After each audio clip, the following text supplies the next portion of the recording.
आता बघणार आहोत इतर काही महत्त्वाच्या बातम्या।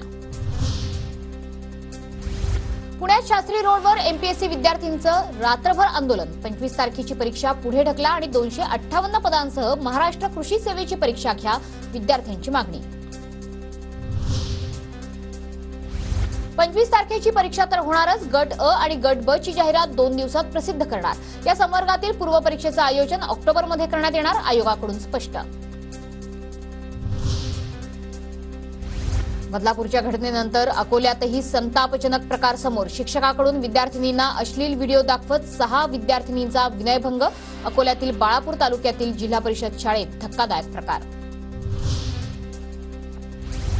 मंगलदास बांधल यांना ईडीकडून पुण्यात अटक। शिवाजीराव भोसले बँकेच्या गैरव्यवहार प्रकरणात ईडीकडून कारवाई।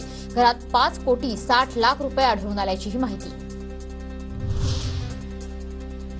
नागपूर गोवा शक्तीपीठ महामार्गाचं संरेखन बदलण्याचा एमएसआरडीसीचा निर्णय। शक्तीपीठ महामार्गाला होणारा विरोध लक्षात घेता सरकारचा निर्णय।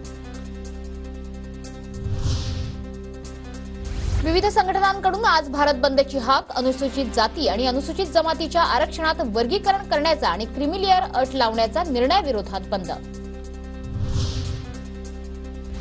मंकीपॉक्स रुग्णांच्या संख्येत वाढ झाल्यानं जगभरातून चिंता व्यक्त। कोरोना लस कोविशिल्ड बनवणाऱ्या कंपनीकडून मंकीपॉक्सची लस तयार करण्याची घोषणा। सिरम इन्स्टिट्यूट पुढच्या 1 वर्षात लस तयार करणार। गुजरात आणि महाराष्ट्रासह पश्चिम विभागातील धरणांमधल्या पाणी साठ्यात वाढ। एकूण क्षमतेच्या 72% धरणं भरली।